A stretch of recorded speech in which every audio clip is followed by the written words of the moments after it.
तर सत्तेमध्ये बसलेले जे पक्ष आहेत आणि जे पक्ष सत्तेमध्ये जाण्याच्या वाटेवरती आहेत अशा पक्षांचे जिल्हा अध्यक्ष,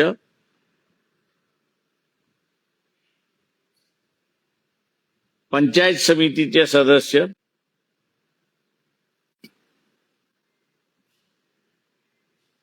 आणि म्हणून रोखठोक भूमिका आम्ही त्या ठिकाणी घेऊ शकतो.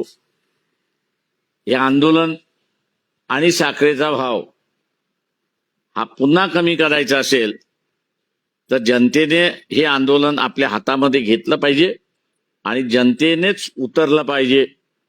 तरच साखरेतली गोडवा कायम राहील. नाही तर कडूपणा आपल्या सगळ्यांनाच टेस्ट करावं लागेल अशी परिस्थिती आहे. आपण आता विचारा.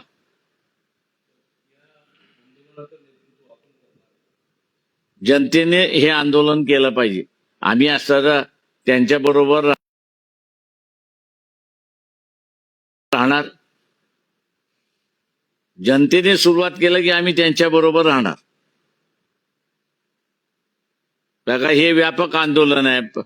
पंचायत समिती सदस्य आहे, जिल्हा परिषद सदस्य आहे, नगरपालिकेचा सदस्य आहे, महानगरपालिकेचा सदस्य, आमदार आहे, खासदार आहे.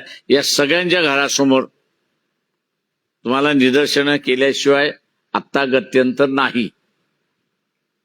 हे डिक्टेटरचं सरकार आहे आणि डिक्टेटर हा एका मास, ज्याला जनता आपण म्हणतो, त्यालाच डिक्टेटर घाबरतो. हे आपल्याला जंतर मंतरच्या आंदोलनावरनं लक्षात आलं असेल.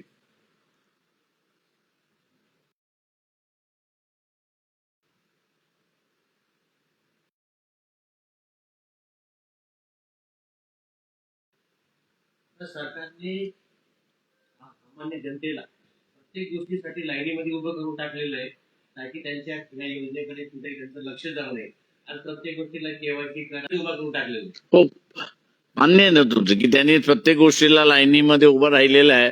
पण इथे असताना आज साखर आहे,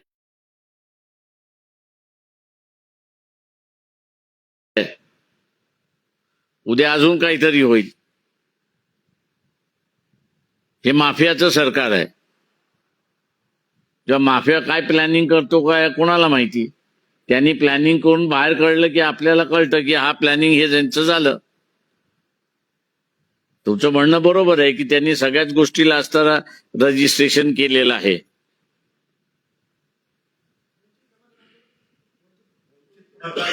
आम्ही असताना घेणारच आहोत म्हणतो. म्हटलं आम्ही जाहीर केले त्याच्यामध्ये.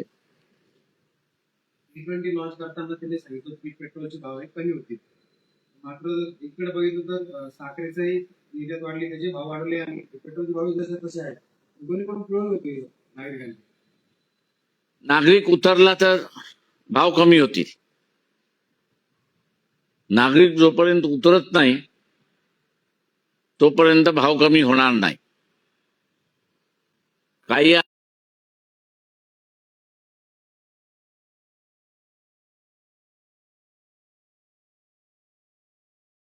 आंदोलन राजकीय पक्ष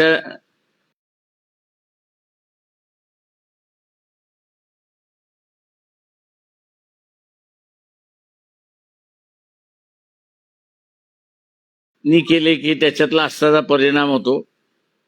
पण मी जसं म्हणालो त्यावेळी डेमोक्रेसी असली पाहिजे.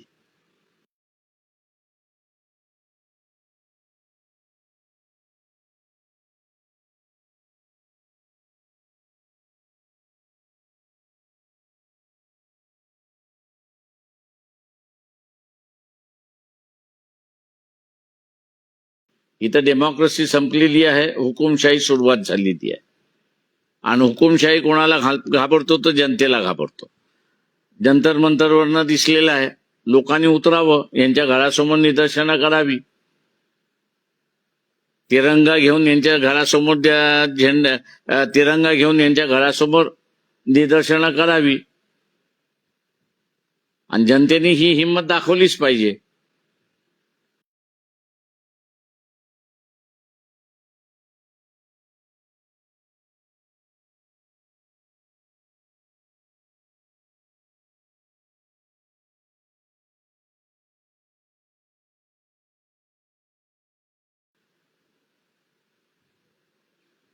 तरुण वर्ग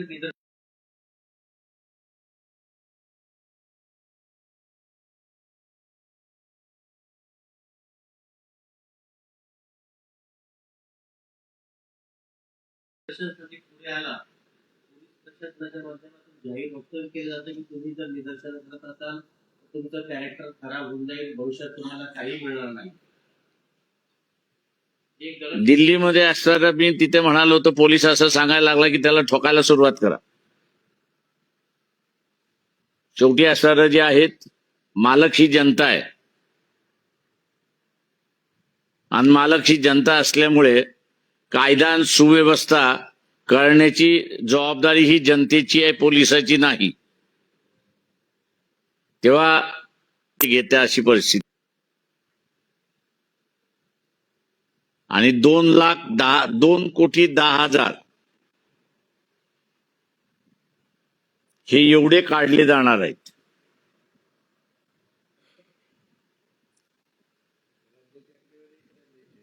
हे राज्याची आकडेवारी देतो, महाराष्ट्राची. तुम्हाला तेलंगणा पाहिजे ते तेलंगणाही देतो.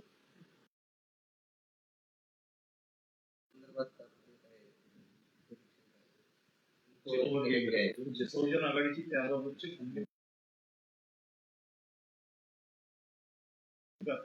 कारण आमचं असं म्हणणं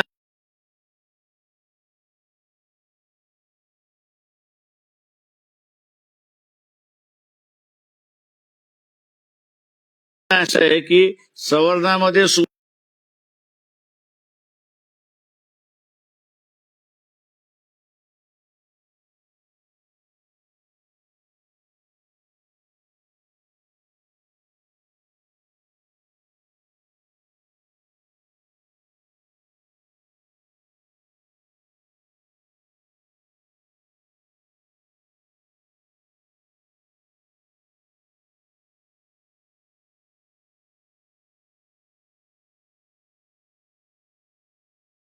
सुद्धा वर्गीकरण आलं पाहिजे.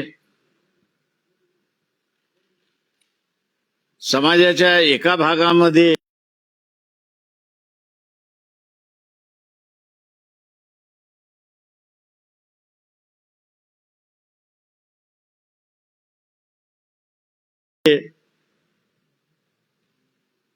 धोरण कुठलंही वरपासून खालपर्यंत सारखं असलं पाहिजे.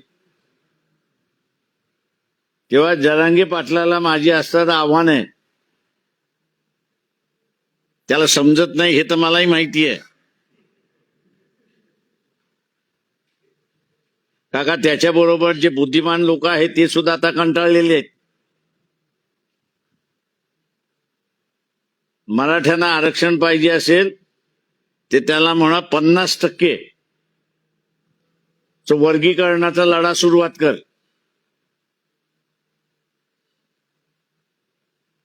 त्यांनी संपली. एका कुटुंबाचे 4 कुटुंब झाले. ते एका कुटुंबाचे 4 कुटुंब झाल्यानंतर 15 एकर असणारी जमीन ही काही 4 पट वाढली नाही ना, ती 4 पट कमी झाली.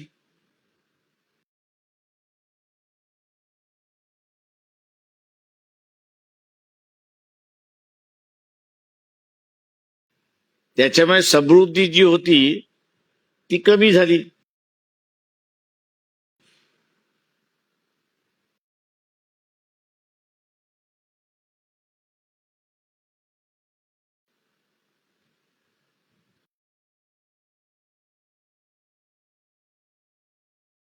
आणि त्याच्यामुळे सगळ्यात सोपा मार्ग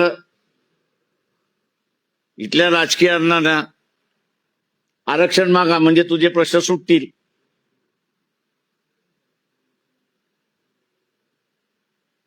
हा वर्गीकरणाचा लढा जरांगेने सुरुवात करावा. राष्ट्रावरती एकटा पडलाय. वाल्मिकी असेल, होलाड आहे, चर्मकार आहे, यांच्या समाजाच्या बैठका होऊन आमचा वर्गीकरणाला विरोध आहे, ही त्यांची भूमिका आहे. मातंग समाजाची भूमिका ही आहे की वर्गीकरण झालं पाहिजे. त्याच्यामध्ये हा सगळा प्रश्न अडकलेला आहे. जेव्हा आम्ही म्हणतो की हा प्रश्नाचा तोडगाच काढायचा असेल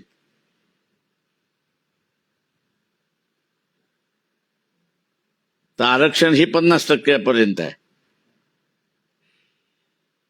उरलेला 50% जनरल आहे. त्या जनरल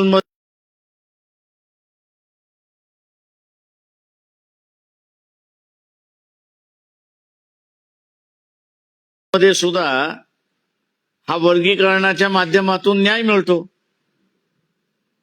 म्हणजे जरांगे दोन्ही बाजूने तबले वाजवायला मोकळा झाला, ओबीसीच्या बाजूने सुद्धा आणि जनरल ह्याच्यामध्ये सुद्धा. बोट मगाशी म्हटलं त्याला समजलं तो इथला हिरो.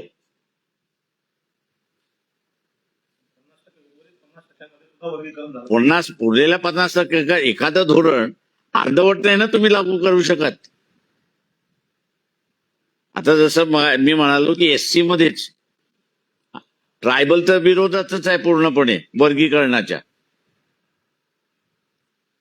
एससी मध्येच उघड भांडणं कोलारांचे निघाले ते म्हणतात विरोध, वाल्मिकीचे निघाले की ते म्हणतात विरोध, चर्मकाराचे मिळाले ते म्हणतात विरोध. त्याच्यामुळे एक सारखं धोरण जर आलं, जसं आरक्षणाच्या 50%ला धोरण आलं तसं खुल्या वर्गातल्या 50%ला हेच धोरण लागलं वर्गीकरणाचं, तर भांडणच मिटून जातं.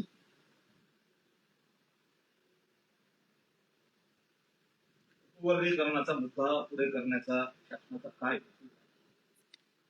समाजामध्ये भांडण लावणे किंवा जी नोट आहे ती म्हणजे आपल्याला असं दिसतंय की एससी मध्ये भांडणं काही लागली नाहीत, फक्त मातंग समाज वेगळा पडला आपल्याला दिसतोय. उरलेला जो एससी आहे तो म्हणतोय वर्गीकरणाला आमचा विरोध आहे. ही आत्ताची आलेली भूमिका आहे. आता या विभाजन पडलेल्या मार्गातून बाहेर पडायचं असेल तर तुम्हाला धोरण सरसकट पाहिजे की बा आम्ही असं नुसतं हित केलेलं नाही, तर 100% जो आहे, 50% जे ओपन आहे त्या 50%ला सुद्धा आम्ही असताना वर्गीकरणामध्ये डिवाइड केलेला आहे. त्याच्यामुळे कोणाचाच विरोध राहणार नाही. हा मुद्दा सामाजिक पेक्षा राजकीय केली जास्त आहे वाटतं. तो सामाजिक आहे आणि राजकीय आहे, दोन्ही आहे. राजकारण समोर ठेवून त्यांनी हा मुद्दा पुढे आणलेला आहे. मी म्हणालो राजकीय सुद्धा आहे आणि तो सामाजिक पण आहे.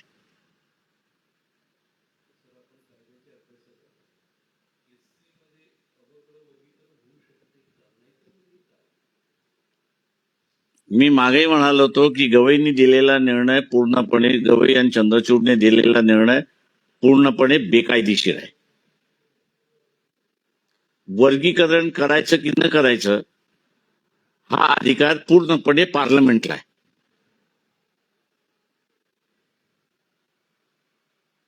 पण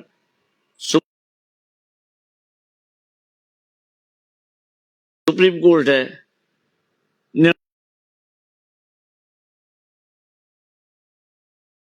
निर्णय दिला, मान्य करा.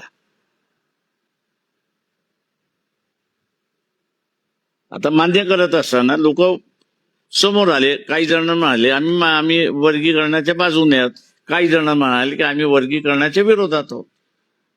आता त्याच्यातून मार्ग काढायचा असेल तर 100% वर्गीकरण झालं पाहिजे तुम्हाला. आता मग एक पॉलिसी म्हणून होती ती म्हणतात ती बदल समिती नेमलेली बदल समिती जी आहे समिती बेकायदेशीर आहे. अख्खं निर्णय मी ज्यावेळेस म्हणतोय बेकायदेशीर आहे तेव्हा हे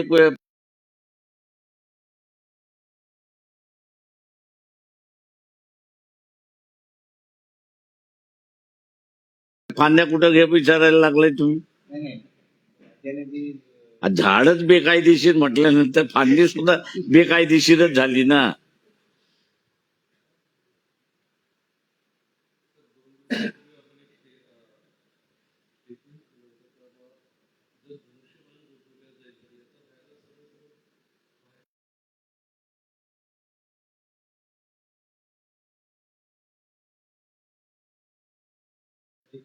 बरोबर आहे. उद्धव म्हणाले का की फायदा होणार नाही बीजेपीला म्हणून? एकनाथ शिंदे असं म्हणाले का की गोठवलं तर फायदा बीजेपीला होणार नाही म्हणून? वस्तुस्थिती आहे, त्यांना फायदा होणारच आहे. तो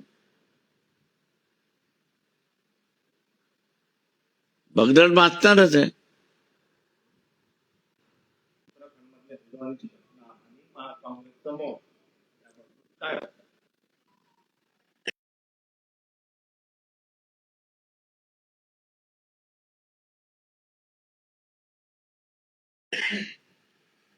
काँग्रेसने माझ्या अंदाजानं महात्मा गांधीचा सल्ला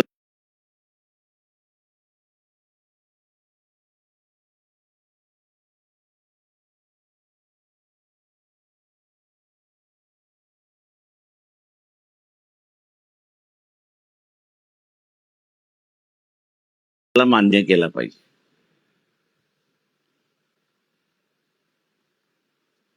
का त्यांना स्वतःला राष्ट्रीय पक्ष म्हणतात, पण राष्ट्रीय पक्ष म्हटल्यानंतर भूमिका ही गोड असते आणि कडवी असते, पण भूमिका ह्या घ्याव्या लागतात. आता जर तुम्हाला भूमिका घेण्याची ताकदच राहिली नसेल तर माझं म्हणणं आहे महात्मा गांधी जिंदाबाद.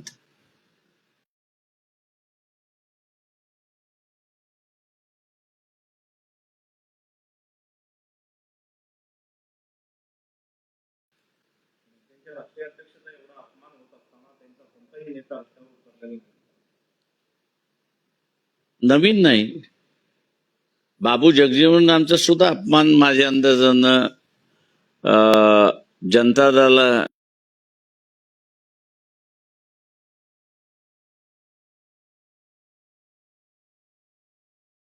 जनता पार्टी असताना झाला होता. संपूर्णानंदच्या पुतळ्याचं त्यांनी असं पटनामध्ये उद्घाटन केलं आणि ते झाल्यानंतर त्या संपूर्णानंद पुतळ्याचं जे आहे ते त्याचा दुधाने अभिषेक करण्यात आला होता. त्याच्यामुळे इथल्या राजकीय पक्ष जे आहेत हे इथे म्हणेन की हा जो सगळा आरक्षित वर्ग आहे त्याला हा धडा आहे की तुझी काय किंमत आहे तेवढी बघ